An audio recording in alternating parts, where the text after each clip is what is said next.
Thank you. Thank you for that wonderful introduction. It's a pleasure to be here, and the tour was incredible.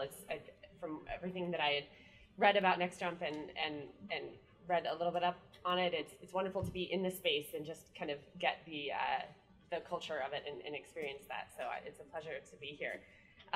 You know, a lot of people have told me that I'm an inspiration, and I've because of what I've been through, I'm such an inspiration, I've been told, to the country, or even some people have said to the world, which is a high pedestal to fall off of, which was my first thought, instead of being thankful for it. So I believe the first time I was told that even was, I think, like 4 days after the marathon, which was the day that I lost my left leg right below the knee. And I thought to myself, an inspiration? Like, I don't understand. What does it mean to be an inspiration? What does it mean to kind of be this role model, for lack of a better term, to people, and have people come up to you in the hospital at that time or on the street now and say, you know, you've really changed my life, or you've made such and such easier for me. And I thought, what does that mean? And I realized that given a tragedy, and especially a tragedy such as what I went through, and the world kind of went through in certain ways, and Boston certainly, they look for hope, as anyone does in the face of tragedy. But I really wanted to find out kind of what could I do with this? What could I do now that I've been given this title of inspiration? What can I give to people, and what do they expect of me? And I thought that I had to be a certain way, that I had this expectation put on me and this sort of label put on me, and I had to be perfect and be something that I didn't feel that I was. I felt broken and scarred and bloody, and 4 inches of my hair burnt off, and other sorts of horrible things I will spare you of. I didn't feel like this thing that people were labeling me as. And I remember being in line at a dinner that the wonderful Mayor Menino had put on for all of us survivors and family members that were grieving, maybe about a couple of months after. Most of the survivors had been out of the hospital already. We were all in our wheelchairs at this dinner and wheeled up in line in the ladies' room, and this woman, who was a family member of one of the survivors, who shall remain nameless, looked at me and she said, "So, how are you doing today? How's your day going?" And I said, "You know, it's not such a good day today." I said, it's not a good day. And it really wasn't a good day. It was an awful day. I had struggled all morning, just dealing with what I had dealt with. My mother was wheeling me in the wheelchair to get into that dinner, and we hit a rut, and my wheels went down forward, and I went straight out of my wheelchair and landed butt first onto a puddle. So I sat in my wheelchair with wet pants the entire evening. It was an awful day. So I was telling her, I said, it's not a good day. And she looked at me with very unsympathetic eyes and said, "Well, then why don't you ever say that on TV? Why are you trying to be so perfect?" And I just sat there and I didn't say anything, and I couldn't say anything. I didn't have an answer, but it hurt badly. And I was very sensitive, and I was just having a really rough day anyway. And I thought, geez, that's just what I need. And it got me thinking of why we have to be so, why was I putting this label on myself and feeling like I had to be a certain way and had to be sort of perfect. And I didn't feel like I was trying to be. And I still don't know for sure if I was trying to be, but I did know that I was a perfectionist. And so the idea that I was trying to be perfect was probably the truth, whether I want to admit it or not. And now I call myself a recovering perfectionist. So I am recovering from trying to be this perfect person. And I thought, that's what I'm going to do. When people tell me I'm an inspiration, I want to be known as being an inspiration for inspiring others with my flaws, and being okay with my flaws, and being okay with my 4-inch scar on my right leg and missing my left leg and overcoming. And you're right, first you have to survive, and then you thrive, and then you have to go through these motions, and they're not always easy. And I grew up with a mother that would say, well, what would the neighbors think? And is now saying, well, just do that interview because you should just be nice to them. Everything needs to be perfect. And I freed myself of that with this. I was a ballroom dancer full time when this happened to me. It happened to be one of my days off.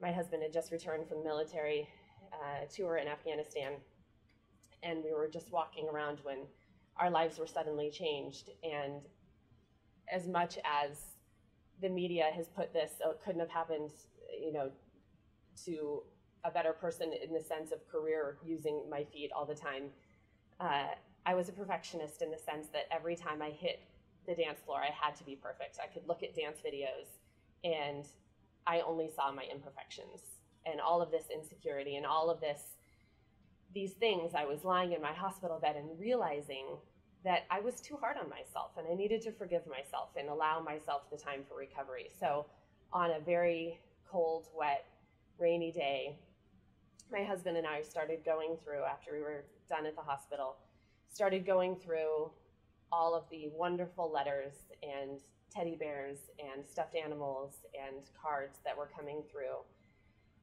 And I was going through some of the pamphlets, and I saw two pamphlets, two of which I hope nobody in this room or anyone would ever have to see. One of the pamphlets was how to survive after a terrorist attack.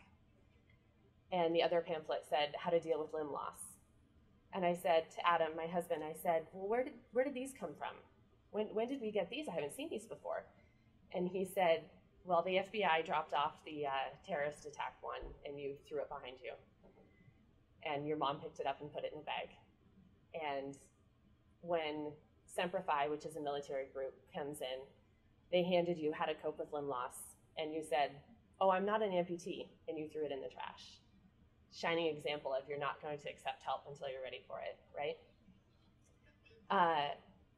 And I opened this pamphlet on this rainy day, bawling my eyes out, ready to absorb this information. And I see this little cartoon that it says the stages of recovery. And I look at it and I think, oh, well, this says shock and denial, and this says, acceptance, and this says grieving, and this says anger, and it had all these different stages. And I thought, oh, well, I've definitely done shock and denial, as I didn't even accept the fact that I was an amputee. I was sitting without my leg and thought I wasn't. And I've been through this one, and I've been through this one. I've seen pieces of this one, and I'm going through this cartoon, and I'm just drinking it in like I have never seen anything before like it. And I realized in that moment that that was a long list of imperfections that I was going to face in this long road to recovery into my new normal. And it was so comforting to me, so comforting to know that I had already been through that stage. I'm sort of through this one. And on the last stage that was there, which I know I still revisit the others, so it doesn't mean I'm recovered yet. But on the last stage, it said helping others cope with what you've gone through. And I thought, I'm going to get there. I'm going to get there somehow, some way. And just knowing that that was on the horizon was great to me. One of the other little stages of recovery, which of course are very similar to the stages of recovery when any of us deal with loss, whether it's the loss of loved one, loss of job, loss of relationship, was depression and sadness. And the next day, almost as if that cartoon was giving me permission, I slipped into the saddest, most awful time in my life of crying for like 4 days straight, until one of my very dear friends came over and said, change your sweatpants. It's been like 4 days. Change your sweatpants. you need to get up. We're going out. And it is a long, tough road, but that long, tough road of recovering and saying it's okay to not be okay to myself has brought a freedom not only to myself, but to others that I interact with. And one of those freedoms that I feel like I've brought to myself and others is celebrating the little things and making sure that you are celebrating every little step. Being a perfectionist, I wanted nothing more than every day to tell someone, even 4 days after, to tell someone that I was walking again, even though my stitches were still in and I was months away. And they would call and say, what was your milestone today? And I thought, well, got up and used the restroom, made it back to the bed. That was it. That's all I got today. And I felt so hard on myself for not doing things a little bit better or being on a higher standard. And I realized that I needed to celebrate those small little victories. So I thought I didn't want to celebrate those alone. And I started to think that I didn't think it was fair that only I got to celebrate these little victories. Why can't we all celebrate little victories? Why does it have to be the poor little amputee over here who gets to celebrate these little life victories? So every time one of my friends called and asked me, what is your victory today? I said, you go first. What was yours? And that created two things. It created, one, me realizing I had surrounded myself with perfectionists that also needed to be recovering perfectionists. And two, it helped them realize that they should be celebrating their little victories. So I have a good friend who's a ballroom dancer. We are complete klutzes off the dance floor. And she called me one day and she said, I want to hear about your victory, but I got to tell you mine first. I walked all the way to work and I didn't spill coffee on myself, and I am doing a happy dance, and it was awesome. And I'm fairly certain she probably spilled coffee on herself while she was doing that happy dance, but I was so happy for her. And I was happy that she was able to share that and that she was celebrating herself. And it made me realize that the distance that it takes for all of us to reach these high goals and reach these so-called big victories of walking again, of dancing again, of doing all of these things, sometimes can be a bit anticlimactic if you've been miserable on the journey of only accomplishing these little things. And that was a big, huge lesson for me. And I think the biggest lesson in how I realized that I had sort of accepted that role in my life, that I would be okay with not being okay. And being a recovering perfectionist, I had the privilege and opportunity to dance at TED in Vancouver, Canada this past March. And it was an incredible experience. It was right before the anniversary of the marathon. I was proud of myself for dancing within a year. And before I went out on stage, and I still can't tell the story without almost choking up, but before I went out on stage, I was bawling. And I was bawling completely, just thinking, maybe I can't get out on stage. And it wasn't from fear. It was because I was so proud of myself. And that was a feeling that I took a long time to reach. And I still consider myself a recovering perfectionist. Once a perfectionist, always a perfectionist, right? But I was so proud of myself for accomplishing that goal that it didn't even matter. People asked me after, do you want to see the video? I don't want to see it. I know I did it. And people were proud that I did it. I was proud that I did it. And that's what counted. And I think when you celebrate these little victories and you celebrate why you do it, and that you set this goal and you accomplish that goal, that's a pretty beautiful thing. And it's a pretty great thing to be able to celebrate yourself and celebrate all those little victories. So when you do come to the big one, it feels pretty darn good. Feels pretty darn good. And the other lesson that I wanted to share with you, and this will be the last lesson that I would like to leave with you, is that as everyone here already knows, that a lot of things can change. A lot of really terrible things can happen, and your life can change in a matter of 3.5 seconds, as it did for me and my husband. It took about 3.5 seconds for that shrapnel to change us, and 3.5 seconds isn't a lot of time, but there's a lot of time after, and you got to make it all count. Thank you very much for having me.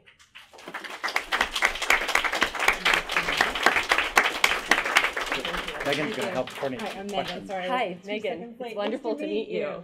I was going to just help do a Q&A. Please, if you absolutely. don't mind. No, I don't mind at all. I love Q&A. Sometimes you do Q&A. Great. Yeah. So you have Boston on your upper left, and then the UK, and then you're here in New York. Hi. So maybe we'll start with Boston. And Yay, actually, Boston. No, yay, Boston. Yeah.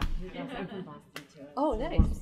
I love New York, too. Sorry. Yeah. You don't have a Boston accent. I'm originally from Seattle. I see. Yeah. Okay. I think Greg was going to do the Q&A in Boston, but if somebody else, maybe we'll just have whoever's standing up ask a question, and then we'll go to the UK. Sabrina, if you can help us gather. And then in New York, if you guys want to just send your cards to me, I'll help filter through the questions as we're going through, and then I'll answer the Perfect. questions. Okay. Sounds great. Okay, Boston. Hi, thank you so much for sharing that story. I really appreciate it. Thank We you. have a question here. Can you describe that moment when you moved from denial to acceptance of your situation, and what motivated that change?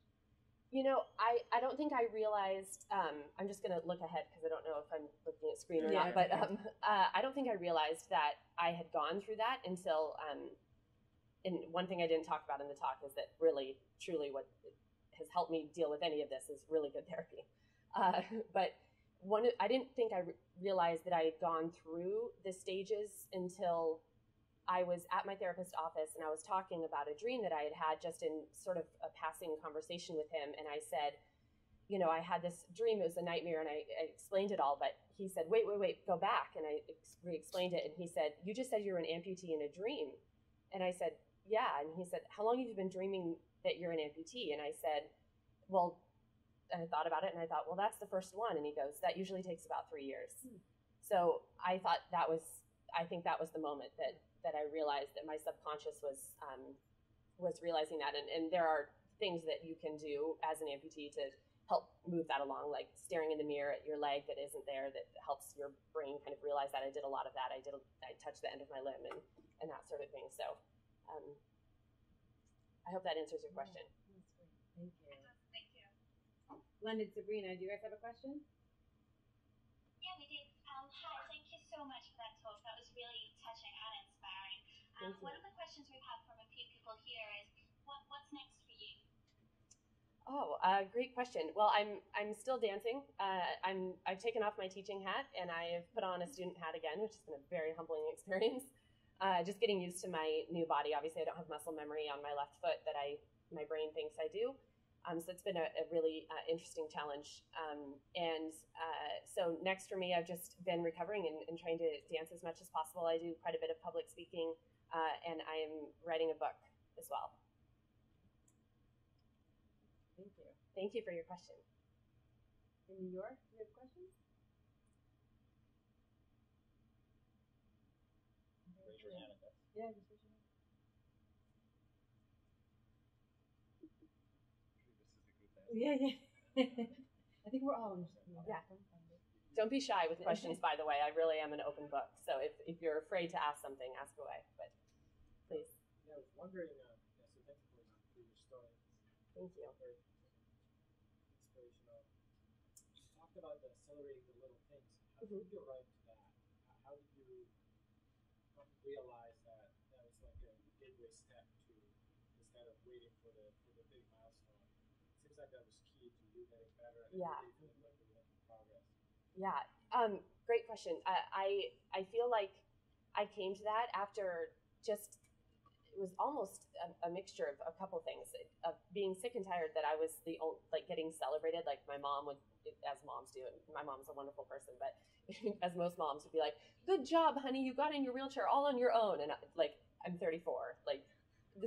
It's very, it's hard to have that. It's hard to not be able to get dressed properly because you're so doped up that you can't function. Like most of you from the neck down is numb. It's a very humbling experience, and I think it was part of me just being stubborn and saying, why am I let's talk about anything besides me, and wanting to hear hear other people's little victories, and it was a very eye-opening experience for me because I realized how little people celebrate those things, and I got excited hearing about it, and I was dying to hear what was going on in the outside world anyway. And I think it really came about with a mixture of that and just dying to hear about other people's days, and I realized that it got me thinking about other things besides this monster thing that had just happened that just was so overwhelming I couldn't even face it. So I think it was a mixture of all of that. Hope that answers your question. Thank you. In Boston, do we have another question? After realizing how perfection has affected your whole life, what is something before what happened to you would you go back and redo, having that knowledge now? Oh gosh. I think I would just forgive myself a lot more. I think I would just be easier on myself and nicer to myself. I certainly was. I wasn't. I was a perfectionist in the sense that I had high standards for myself, and I wasn't hard on myself in the sense that I was depressed or like really every time someone said something I would go negative. I wasn't to that degree, but I definitely had these perfectionist tendencies. I don't think I would do anything differently. Again, I just would be easier on myself. I think I would probably try harder to dance better. I have never tried harder to dance better than I have after compared to before, and I was well accomplished before. So that says something. I'm more fearless now. Thank you. London, do you guys have another question? We did. With regards to the cartoon and the different stages you mentioned, do you think all recovery stages are necessary in order to succeed and reach the final stage of helping others? I do. I do think that, and I realized as I went on, and as my husband was recovering as well, that you don't necessarily do them in that order, and even as and I guess this could be a woman's joke as well, and your moods and stages kind of go like this throughout the minute, maybe, or a day. But I do think you need to experience them all. I think it's important to experience the anger and the sadness and the depression. And, one of the things that happens with limb loss is you have to mourn the death of part of you. And as absolutely morbid as that sounds, no one can understand what that's like. Even my husband and I are very close, and he would always say, I was right next to you on the sidewalk, but I will never understand what that's like. So I do think you have to go through all the stages. Luckily, my husband and I hit different stages at different times. We've never hit the angry stage at the same time. Thank goodness for that. Thank you. A question here from New York was a question around who did you look at for inspiration? Like, was there somebody that you thought about that maybe has gone through something like this before? Like, is there, and why? Who did I look through for inspiration? I looked a lot online for female amputees. I had an experience that's greatly affected me after, in the sense that I want to start and kind of be a help to female amputees because of the war. So my husband's in the military, but because of the war, there are lots of male amputees. And so I had a lot of male amputees come and visit with their limbs that were, tattooed and looking like Terminator, and they were very cool with that. And I finally said, please, no more visitors, because I wanted a leg that looked like a leg. And that was tough for me. So I looked online a lot for female amputees and finding all of that. And I found it now, but I had difficulty finding it at the time. I think we found inspiration in each other, all the other survivors. And I'm fortunate to have Hugh Herr in my life, who designed the leg that I danced on at TED. He's a professor at MIT, who's also an athlete and had suffered sudden tragic limb loss. And so I was able to talk to him, and he's 25 some odd years into it. So he had been through all those stages, and he could look at me and say, Adrianne, it's only been 3 months. Like, you're okay. It's only been 3 months. So I think he was a great inspiration for me. Great, thank you. In Boston, do you guys have another question for Adrianne? You mentioned sometimes that you oscillate between the stages of grief. Can you describe a big setback you experienced and how you overcame that? Yeah, I think, one of the things that happens a lot with the anger stage, at least for me, and I think this is different for everyone. Obviously, your personality plays a long role into how you get through your stages. But I have displaced anger. So if Adam and I, my husband and I, will constantly say, who are you really mad at? Like, if you're, going through something, like, who are you really mad at? We all know the guy whose name I don't mention, who I'm really mad at. And he is too. So I think that's been my biggest setback, is displaced anger. So I was involved with some very bad. I went through a media meat grinder, which does not include Anderson Cooper. He is phenomenal, amazing. But I went through the media meat grinder, and I had a lot of displaced anger and was treated really badly and had a huge setback from that. It was very difficult to get through. Thank you. London, do you guys have any other questions? We do. We were interested in knowing how has the passion for dancing changed after the incident? Oh gosh. Well, I knew I loved dancing before, but I definitely it was just cemented it. I think I danced before to be the best, and now I dance because I just want to dance, and I want to feel the freedom of my feet underneath me, and I want to feel the music, and I want to enjoy it, and I want to inspire others.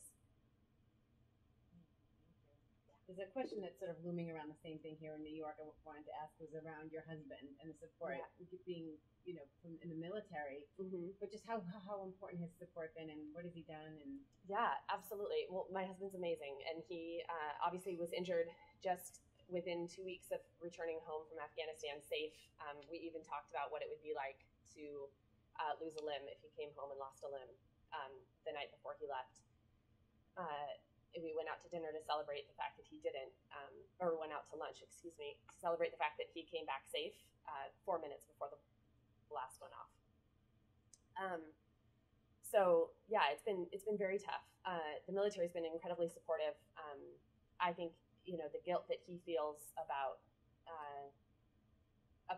not carrying a tourniquet on him, and how he had carried a tourniquet for his whole entire deployment, and then suddenly he doesn't, and he needs it, and but he's been incredibly supportive, and I think the best thing that you can do in that kind of situation is to say, which he does, I don't understand, but I want to. That's as good as I can give you right now. I just know that I want to, and I'll listen, and your therapy appointment is on Wednesday. And I think that's a good thing to say. Did you schedule that? Make sure that's on the calendar. I'm sure he's very thankful I have therapy. I'm thankful he does too.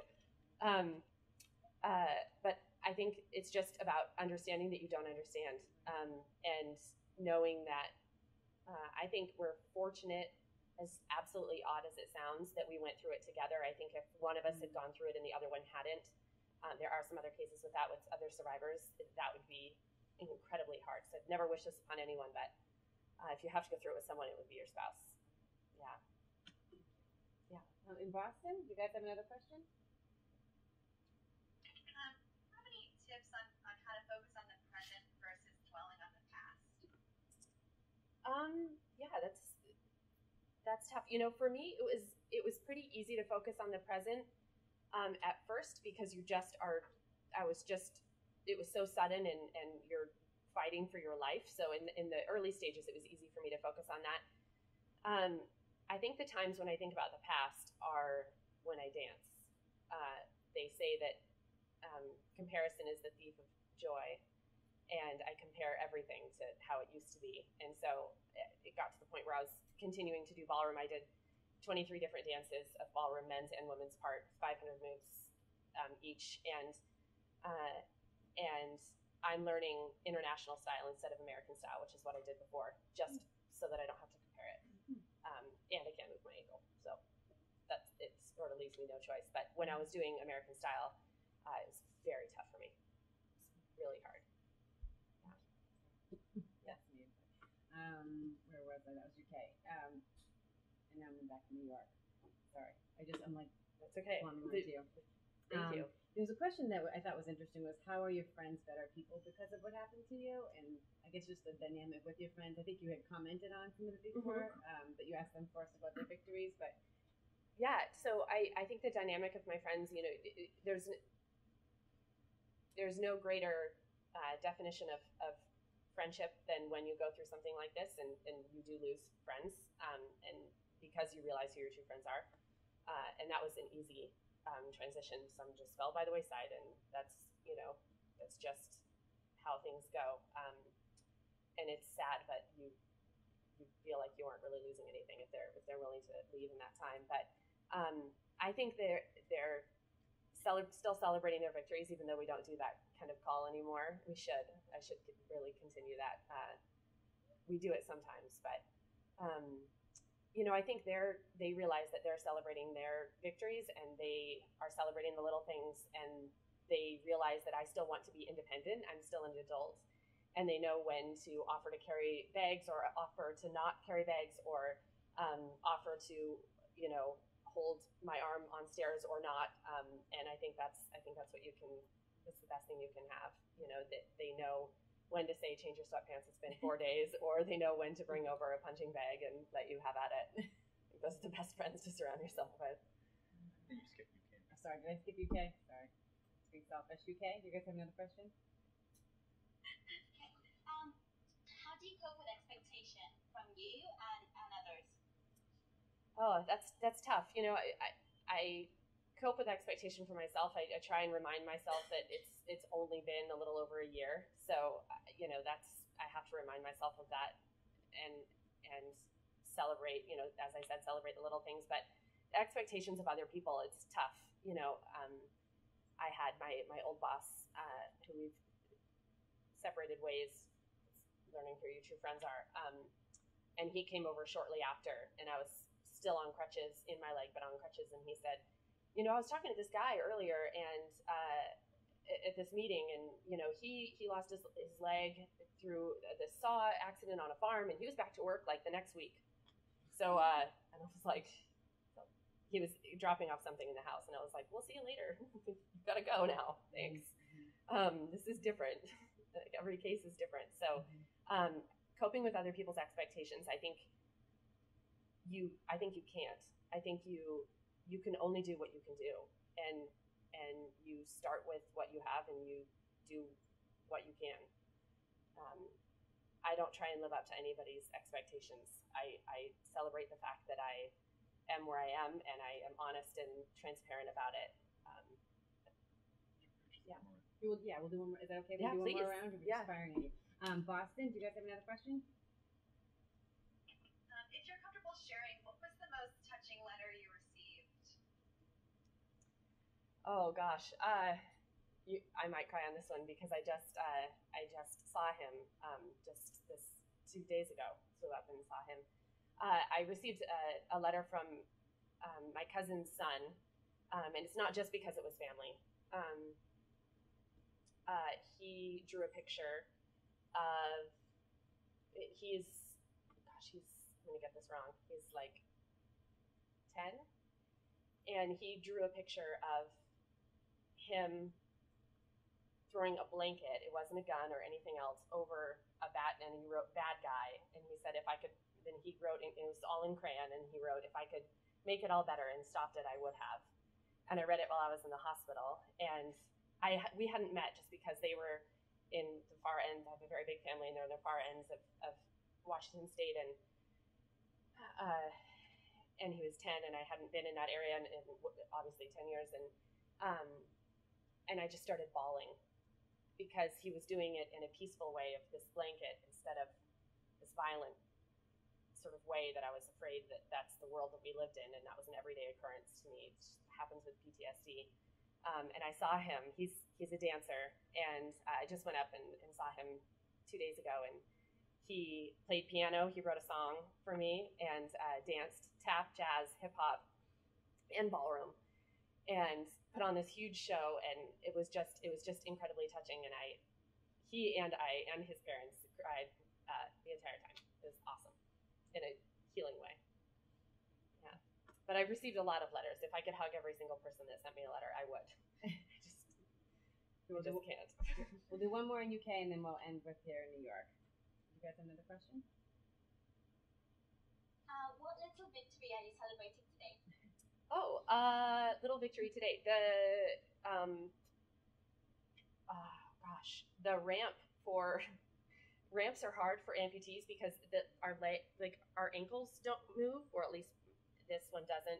So ramps are really hard. So if you go up on a ramp, you can imagine just a flat thing on a ramp. You basically just go up like this, and then your other foot kind of goes. So the ramp on the tarmac today, That was my victory. I looked at that thing and I was like, oh, it's like this, shoot. Like this.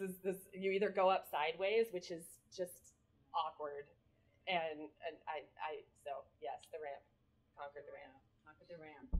The last question we had for you was, what was it like the first time you did your first public speaking event? And what did you learn through sharing that story? Or maybe what was it? Do you remember the first one? Yeah, I got to speak at John Hancock, which is the lead sponsor for the Boston Marathon and has been for now 29 years this year. And they reached out and said, we'd love to have you come speak. This obviously, John Hancock is usually has all the volunteers at the medical tents and was, as everyone was in Boston, but John Hancock was incredibly instrumental in getting a lot of us survivors into wheelchairs and onto stretchers before the first responders could get there.